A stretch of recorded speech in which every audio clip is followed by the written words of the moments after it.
నమస్తే, మీ senior journalist దేరంగల Krishnaiah.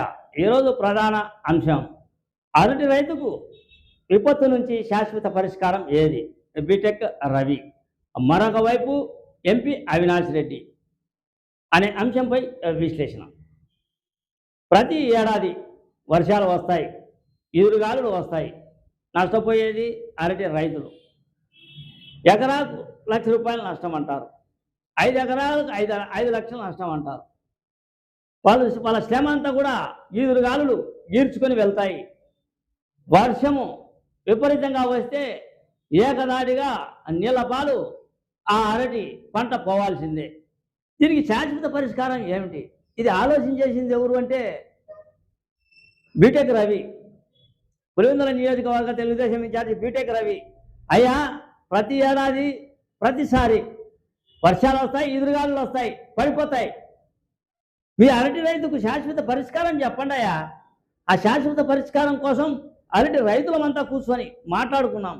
అరటి రైతులంతా కూడా ఒకసాట ఏకదాటి సమావేశం ఏర్పాటు చేసి దీనికి శాశ్వత పరిష్కారం చూద్దామయ్యా. ఏంటిది? ప్రతి ఏడాది వర్షాలు వస్తాయి, ప్రతి ఏడాది గాలులు వస్తాయి, అరటి నష్టపోతూ ఉన్నాం. దీనికి పరిష్కారం ఏంటి అని బీటెక్ రవి బాధ చెప్పరాని వర్ణనాతీతమని చెప్పవచ్చు. ఓ రైతుతో ఆయన సంభాషించిన మాట. ఈ పరిస్థితిని మనం గట్టెక్కాలి, ఈ పరిస్థితి నుంచి మనం బయటికి పోవాలి. అరటి రైతుకి శాశ్వత పరిష్కారం ఏమిటి? ఈదురుగాలులు వచ్చినా, వర్షం వచ్చినా వాళ్ళకి శాశ్వత పరిష్కారం చూపాలి. అది ప్రభుత్వం చేత అవుతుందా, ఇంకొకరి చేత అవుతుందా, అందరం కలిసి సమాలోచనలు చేద్దాం. ఒక్కసారి ఆలోచించుకోండి, ఇది పద్ధతి కాదు అని తాను నష్టపోయిన అరటి పంట రైతు మాదిరి బాధను ఇతర రైతు వద్ద వ్యక్తం చేశాడు. నిన్న ఈదురుగాళ్ళ వల్ల, వర్షాల వల్ల పంట నష్టం భారీగా వాటిల్లింది. అందులో భాగంగా అక్కడికి బీటెక్ రవి వెళ్ళాడు. అరటి రైతులను వారి సమస్యలను అడిగి తెలుసుకున్నారు. ఈదురుగాలులకు, వర్షానికి పడిపోయిన అరటి పంటను పరిశీలించాడు. మొత్తం నేల కొరిగింది. ఏం చేద్దాం? అటు తర్వాత ఎంపీ అవినాష్ రెడ్డి కూడా వెళ్ళాడు. ఎంపీ అవినాష్ రెడ్డి కూడా రైతుల తరఫున ఆయన కూడా భరోసా ఇచ్చేందుకు, రైతులు ఆదుకునేందుకు, రైతులకు ధైర్యాన్ని చెప్పేందుకు ఎంపీ అవినాష్ రెడ్డి కూడా వెళ్ళాడు. ఏది ఏమైనప్పటికీ బీటెక్ రవి మాటలు వింటే రైతుల పట్ల ఇంత బాధాకరమైన విషయం ఉందా అనేది అర్థం అవుతుంది. ఈ వీడియోలో చూడండి. ఇలా ఇరువురు పార్టీ వాళ్ళు ఆ రైతుల పంట పరిశీలన, దెబ్బతిన్న పంట పరిశీలన అంశం ఈ వీడియోలో చూడండి. ఇలా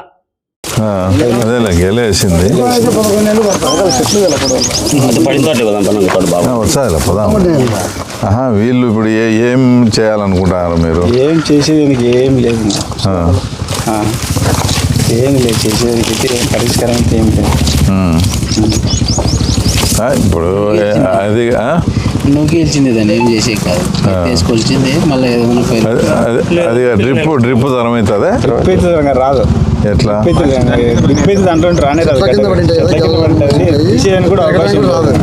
ఇప్పుడు మనము డ్రిప్ కావాల్సింటే అది మళ్ళీ మనం జనరల్గా ఇవ్వరు కదా రెండోసారి. అలా డ్రిప్ కావాల్సింటే ఇప్పిస్తాము, దాని పిల్లకలకు కావాల్సింటే ఇది చేస్తాము. నష్టపరిహారం ఏదో హెక్టార్ కింద అది మాట్లాడి చేయిస్తాము. కానీ అసలు దీనికి సంవత్సరం పడిపోతున్నాయి.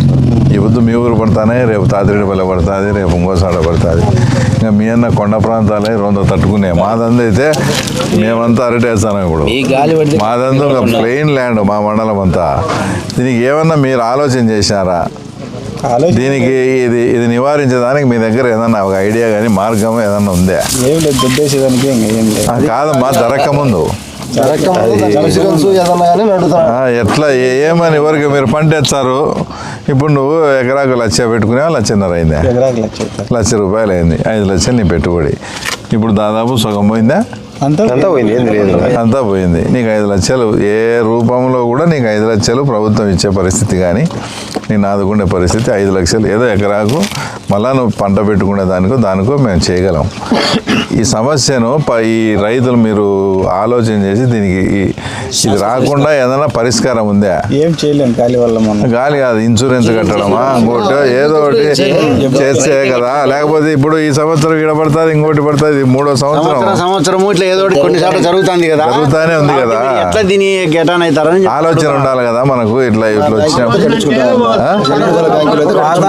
ఏమని ఇన్సూరెన్స్ మనం కొంత అరటి చెట్లు పెడతాం, కొంత శనక్కాయకి పెడతాం, కొంత పత్తికి పెడతాం. దానికి అది అట్లా ఉండకూడదు. మా అరటికి అనేది సపరేట్ గా ఉండాలి. అరటికి ఇన్సూరెన్స్ కాదు కాదు క్రాప్ బుకింగ్. ఇప్పుడు అది కంప ఉంది మా మనకి ఏ రోజు ఇన్ని రోజులు పడింది, ఒక రోజు బ్యాంక్ అట్లా కాదు మా గంగాధర, అది కాదు. ఇప్పుడు శనక్కాయకు కట్టేది నామినల్ అమౌంట్, ఎకరాకి 20,000 కూడా నష్టం రాదు. ఇల్లు ఎకరాకు 1,00,000 రూపాయలు. సపరేట్గా అరటికి గాలి వాన బీభత్సం వచ్చినప్పటికీ ఇదని అమౌంట్ కట్టించుకుంటే వచ్చి చూసుకొని వాళ్ళు అమౌంట్ ఇచ్చేట్టుగా ఉండాలి. ఆ పరిస్థితి అయితే తప్ప దీంట్లోంచి ఇంకా అది ఒకటి కాకుండా వేరే ఏమన్నా మార్గం ఉందా? నేను ఇప్పుడు జరిగిన నష్టం గురించి ఆలోచించడంలే, భవిష్యత్తులో ఇంకా ఏమన్నా జరిగినప్పుడు కూడా ఏం చేయాలనేది. ఇప్పుడంటే ఏముంది, హార్టికల్చరల్ రాసుకుంటారు, చెప్తాము మేము 2 నెలలకు 3 నెలలకు వాళ్ళు ప్రభుత్వం నుంచి వచ్చేది వస్తుంది. అది కాదు కదా సమస్య. కాదు, ఇది జరగాలంటే మామూలుగా పత్తికి శనక్కాయకు ఎట్లయితే ఇన్సూరెన్స్ ఉందో స్టేట్ గవర్నమెంట్ సెంట్రల్ గవర్నమెంట్ 2 కలిపి జాయింట్గా చేస్తారు. చేసేటప్పుడు ప్రీమియం కట్టేటప్పుడు 50% ప్రీమియం రైతు కడితే 50% గవర్నమెంట్ కడుతుంది, స్టేట్ గవర్నమెంట్. అట్లా ఒకటి మా కలెక్టర్ దగ్గర ఒకటి అది రైతులది, అరటి రైతులదే మీటింగ్ అన్నా పెట్టించాలి. అవద్దన్నా వచ్చి అందరి సమస్య చెప్పి ముఖ్యంగా ఇదే పరిష్కారం. దీనికి ఏం చేయాలా, ఎట్లా మా పరిస్థితి ఏంది? మేము కావాలంటే ఇన్సూరెన్స్ అమౌంట్ ప్రభుత్వం కట్టాల్సిన పనిలే, మనమైనా కడతాం రైతులం. దీనికి ఒక పరిష్కారం కావాలా? మామూలు కట్టాలనే తీసుకోవట్లేదు కదా, కనీసం దాంట్లో చేర్చేదానికన్నా మనం ఈ రోజు ఉన్నది కడపలో పెద్ద సదస్సు 22 నుంచి 23, 24 అని అది ఎత్తేసారు. మళ్ళీ పోస్ట్ పోన్ అయింది.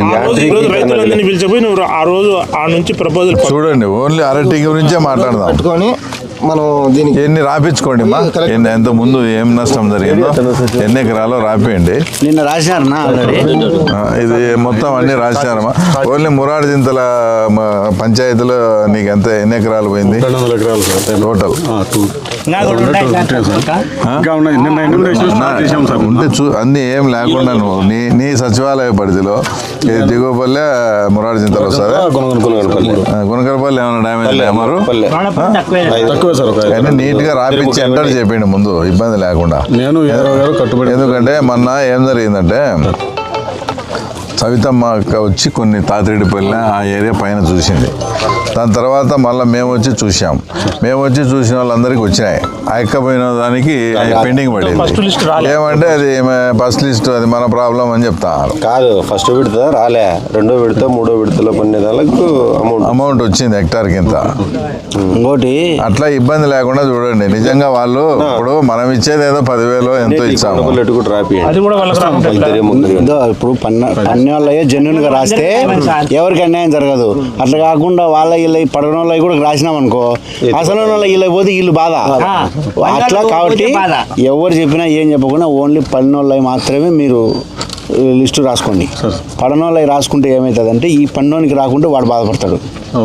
అది కట్టుబడి నేను తీసుకుని వాళ్ళకైతే ఎవరి పొలం ఏందనేది ఐడియా ఉంటుంది. అంటే మాకు తెలిసింది ఏంటంటే మీరు అందరి రాస్తున్నారు, వాళ్ళకి రాస్తున్నారు, వీళ్ళకి రాస్తున్నారు అని చెప్పి మాకు పొలంలోకి పోయి వాళ్ళకి ఎంత నష్టం జరిగింది, పన్నోనికి ఏదన్నా కొంచెం రాసినా పర్లేదు కానీ అసలే పన్నోనికి మాత్రం రాయకండి, ఏం ఇబ్బంది లేదు. వీనికి లాస్ అవుతాడు ఉంటున్నా. 100 చెట్లు 50 చెట్లు. సరే, వాడికి ఇప్పుడు ఏంటంటే ఈ పన్నెళ్ళ దానికి మెయిన్ మళ్ళీ డ్రిప్ ఇవ్వాలంటే కూడా ఇవ్వరు కదా జనరల్గా 10 years వరకు. అవి స్పెషల్ కేసు కింద తెచ్చుకొని ఆ డ్రిప్ మళ్ళీ పిల్లకలకు కావాల్సినది ఇన్పుట్ అవి మేము మాట్లాడి చేస్తాం.